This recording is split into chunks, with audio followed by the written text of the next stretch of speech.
Okay, welcome to Arthropods. This is our last chapter on remote learning. So when we look at the term arthro, it's joint, and pod means appendage or foot. So what I want you to think about before we get started, name 5 arthropods you can find right outside the school or right outside your house.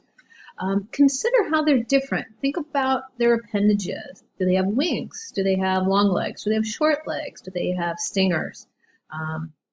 How are they similar? What are some of the characteristics that they all have in common? Because they are all classified together in phylum Arthropoda, which is an invertebrate phylum, which contains a lot of subphylums.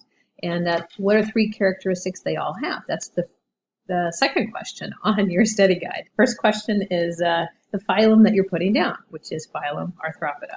So here we go. So when we look at all of our animals, we've talked about some of the invertebrates so far. We've talked about sponges, we've done the flatworms, we've done the echinoderms, the annelids, we've talked about the mollusks, we've done roundworms, we've done cnidarians. We really didn't spend any time on anything single-celled, and we completely have done the chordates. So now we're going to talk about this group right here, the most diverse group on the planet. So where did they come from? Well, if we go back in time, they originated in the water. There are still arthropods in the water in modern times, but they have also colonized and pretty successfully taken over the land. First land-dwelling animals would have been arthropods. So here's some examples. Shrimp are arthropods. Anything that's a crustacean living in freshwater, saltwater, brackish water. Abby, be quiet. There you go. Centipedes, millipedes, those are all arthropods. Toe biters, they have a great display at the zoo with the toe biters. They're an aquatic type of beetle or bug. And then we have our horseshoe crabs, which are extremely primitive. One of the earliest arthropods. These guys were around before dinosaur time.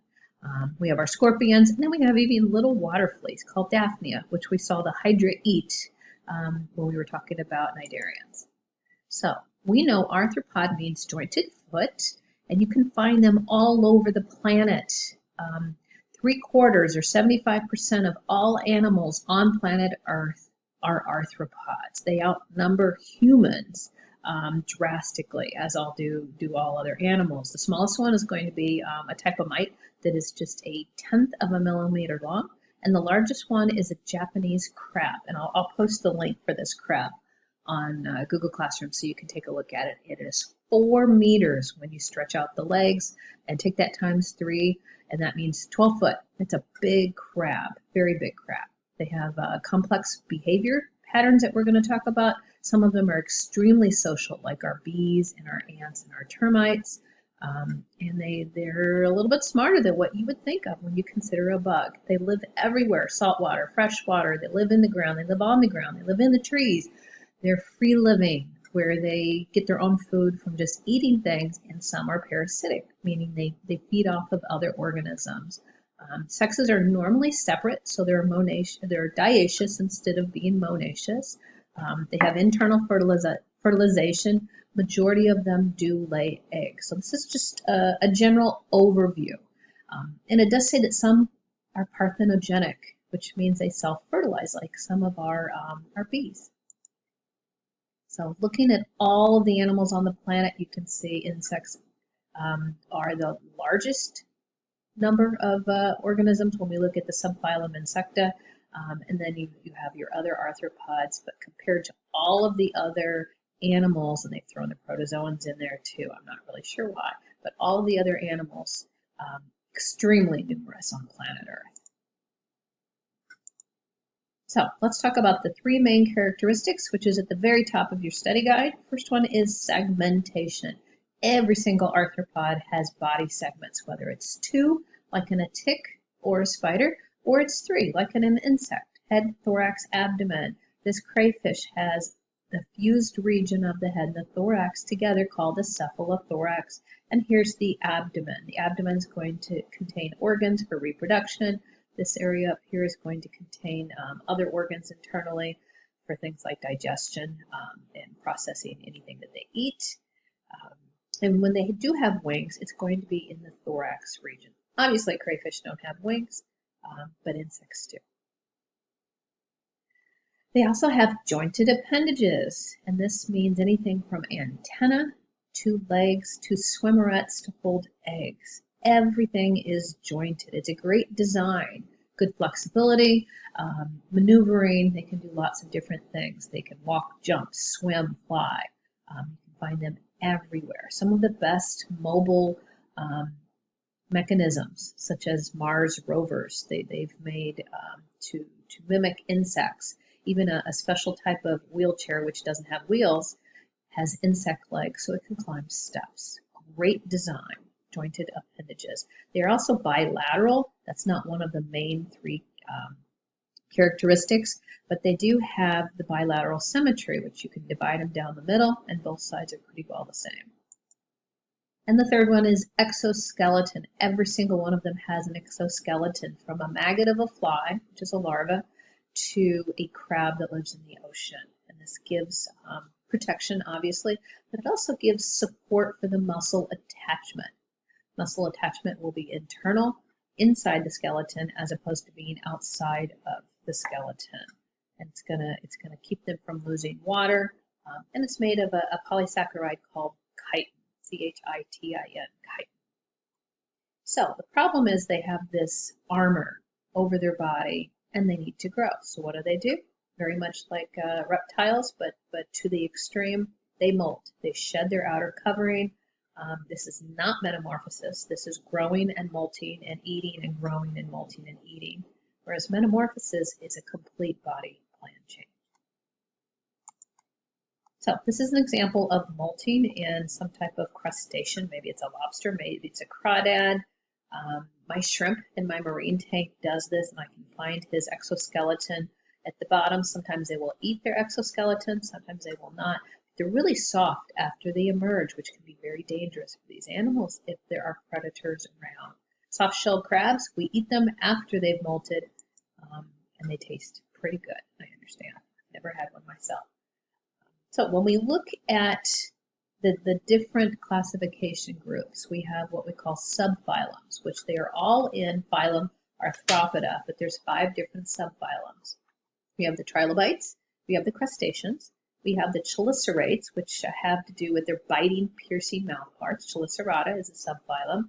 We have Myriapoda, which they are the centipedes and the millipedes, and we have the Hexapoda subphylum, which contains all of the insects, most numerous. So how do they eat generally? Well, we are going to get into some specifics. And if you flip your study guide over, you can see a data table. And that table needs to be filled out with things like special reproduction, feeding, body shape, number of legs, and so on. So we're going to do a general overview, but talk specifically about each of the subphylum as I go along. And then we will go into the subphylums and talk a little bit more about specifics, because they are quite diverse. They live in different areas, and some of them have characteristics that the other ones do not have. So to start with, feeding and digestion, every single one of them has what we call a complete digestive system, which includes a mouth at one end and an anus at the other, and there's a tube of some type in the middle that provides movement of the food, digestion of the food, absorption of the nutrients. Now, their digestive system will vary depending on their diet. Maybe they eat blood, they're sanguinivores, or maybe they eat wood, maybe they eat cellulose like this leaf. They're going to have to be able to digest whatever food they eat with special enzymes in their gut or digestive system. Okay, so let's look at excretion. When we look at removal of cellular waste from the body, there's going to be some differences. So on your table on the back, we're going to start with Malpighian tubules. These are structures that are used to remove any type of cellular waste in insects only. So it's under the Hexapoda subphylum, Malpighian tubules. The coxal glands, on the other hand, are found in spiders and scorpions, which we know are in subphylum Chelicerata. And then crayfish, some of our crustaceans have what we call antennual glands or green glands. So that's going to go under subphylum Crustacea. So they're going to work like our kidneys, but they're found in different parts of their bodies. It's very odd. And in crayfish, they have what they call maxillary glands that are going to remove waste, but they're not at the posterior end. They're up by the head, which makes no sense at all to be getting rid of the waste up by your mouth and your head. So pretty well what happens, these different structures are going to remove the waste and it will empty into the gut, where then it moves out with all of the other body waste that they need to get rid of. Sometimes the crustaceans will use their gills to remove things that they don't want in their body anymore, very much like fish can remove salts and they can take in oxygen. So I'm going to show you some examples in the notes. So here are our tubes that are found in the insects. So you can see these are the Malpighian tubules found in this grasshopper, for example. That's going to remove cellular waste from all of the cells that make up the body of this grasshopper. Those wastes will then be transported into the gut region where they are pooped out, so to speak, with everything else that's removed as waste from that animal, including undigested material. So that's in Hexapoda. Coxal glands are found in spider. You can see it's right here. It's going to do exactly the same thing, but it is slightly different than the insects. And it's going to, it looks like there's even a pore right here where things empty out to the outside of the body, right there. And then the green gland is found in some crustaceans.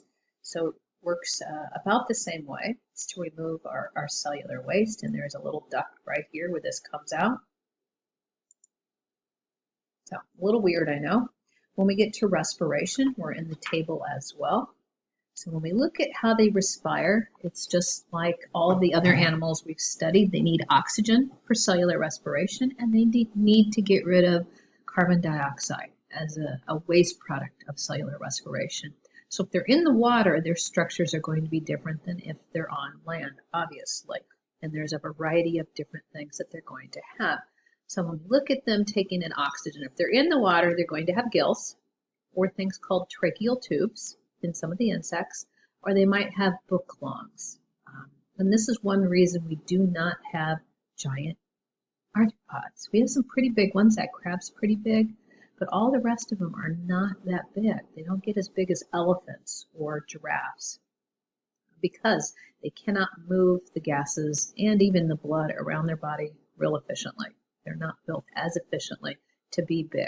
And when we did have larger arthropods, we probably had more oxygen on the planet to accommodate them moving the oxygen in a little bit better. So when we look at spiracles, spiracles are going to be found in insects. Let me see if I can find a picture of spiracles to help you with that. So here we go. So in an insect, they have little holes called spiracles. You can see them right here, little black holes. And they're open in the exoskeleton, which we know is hard. And this is where gas exchange occurs right here. So gas will move in and out, and then it will move throughout the body by what we call tracheal tubes. This is called the tracheae here. So they're not breathing in through their mouth. They're breathing in all along the side of their body, taking in oxygen and getting rid of carbon dioxide waste that way. You can see the circulatory system too. They have hearts that run along the top and then blood vessels that run along the top. And in most of our arthropods, they don't have a big heart that pumps to lots and lots of blood vessels. Pretty well they have heart or hearts, plural, that pumps the blood and bathes the tissue in the blood. So the blood just flows over all of the cells. They're not hooked to capillaries. Okay, so when you see the hearts on this bee, you can see that you have a big blood vessel that runs along the dorsal side. And there's openings. This is where the blood comes out and goes back in. So the blood's going to come out here and then go back in with these openings. So the circulatory system doesn't have one big massive heart like I was just saying. So it's a little bit different. Not quite as complicated, but it works for them. It works for their smaller sizes. Now, if we go back to circulatory system, we were talking about the circulatory system definitely transports the nutrients. It removes the waste. And they have what they call a hemocoel, the internal body cavity, which is open, and the blood bathes the body tissues just in open blood, giving nutrients, giving oxygen, removing carbon dioxide. Okay, so we will pick up at nervous system in the next lesson. I'll see you guys later.